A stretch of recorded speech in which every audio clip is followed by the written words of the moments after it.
you see up there are a couple of papers, and you'll notice that they were published about 10 years apart from each other.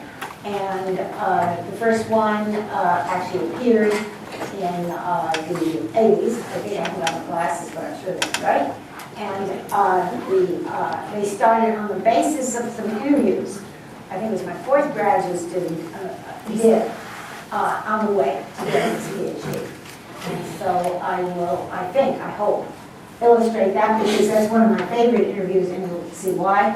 And then about 10 years later, another graduate student, Tara O'Brien Pride, and Samanis Bogus, who was with us at that time, went ahead and built on that.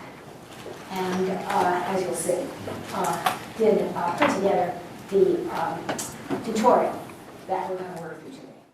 So we're going to do a tutorial on changes in energy and momentum, but it's going to be more challenging. It's part 2 of the tutorial than the others. So I guess we're at that point now, aren't we? Yep. So we're going to ask you to work through part of the tutorial, so you have some of the experience the students are going to have. We've talked to you about the first part, which covers changes in momentum and work energy in 1 dimension. Part 2 goes on and has students think about it in 2 dimensions. So on page 3 of the handout that we've passed out, that's where part 2 starts. But before you begin, just a couple things. We're going to ask you to talk about your reasoning with your partners, not just the answers, but the reasoning. We're going to pass out some large sheets of paper. We would like people to draw diagrams on those sheets of paper. Some of us have noticed that you guys all look a lot younger than you did the last few years. I think we have gotten older. Our eyes are worse, and we can't see what you're drawing unless you draw big. So make it big so we can see it and we'll walk around. You've been given some handouts and materials, and what you need is this box. It goes underneath this piece of cardboard.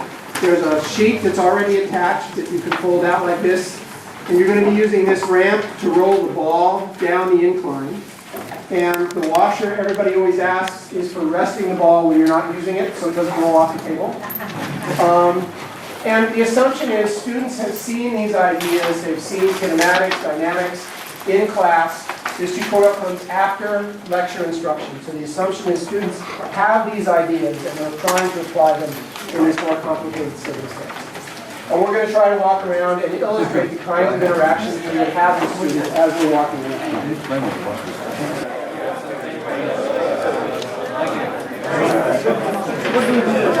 The washer is just for holding the ball. I'm used to thinking around the floor.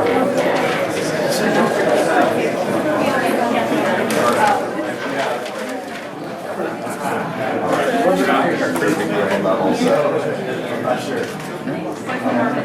So we'll just have to hold it down. If we roll it, we can just hold it down.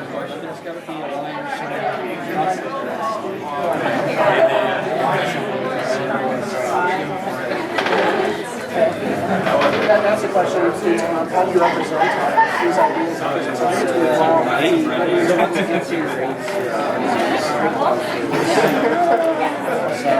How do you show it?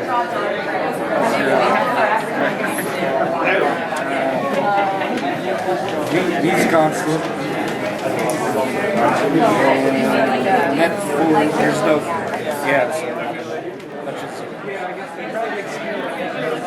it must be like the other side.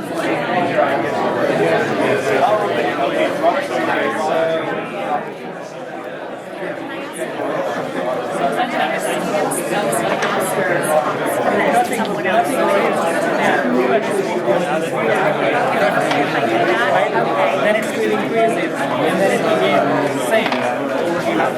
I know. So if you just draw the okay, what is the so I would say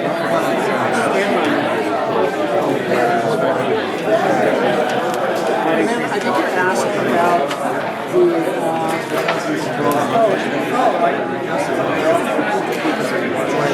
not as good. We'll see why we use from here.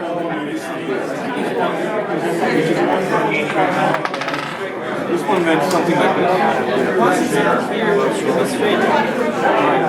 Higher up is probably gets straight. This one is small, so it's more curved, the lower.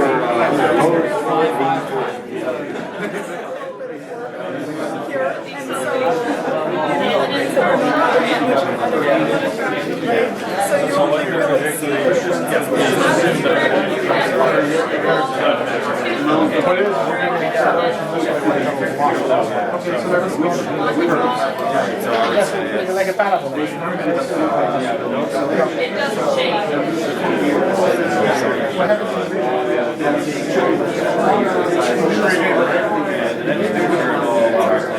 Yeah, so it goes down. Once it gets straight, it goes back.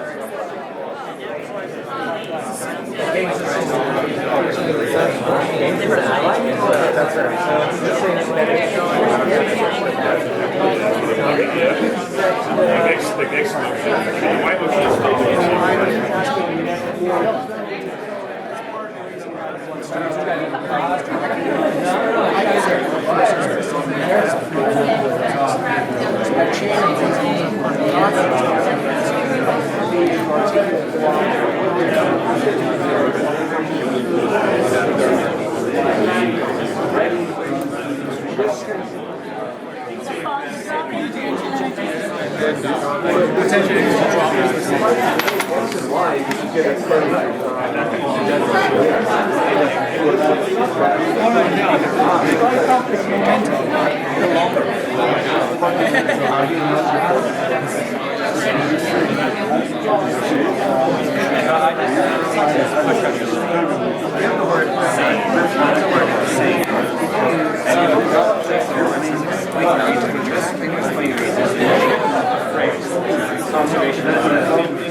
I'm not sure that that's how would you explain it? That's something worth making sure because it has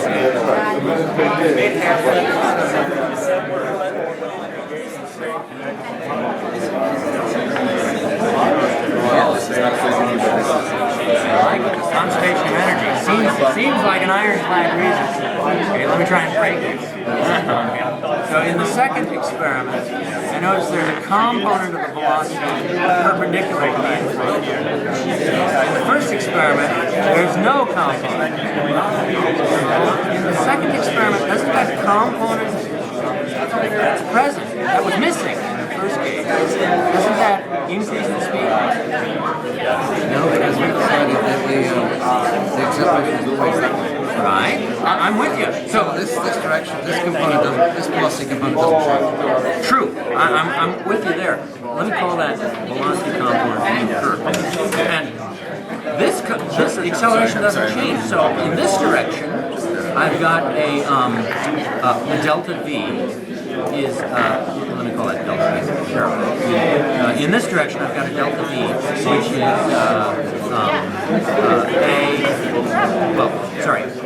in the two experiments, which one gives me the bigger delta T? This direction. Same or different? Sorry, same? Same. This one? Oh, now we have a disagreement. No, what we're saying is basically Yeah, I'm just asking about the component velocity down the hill, not perpendicular.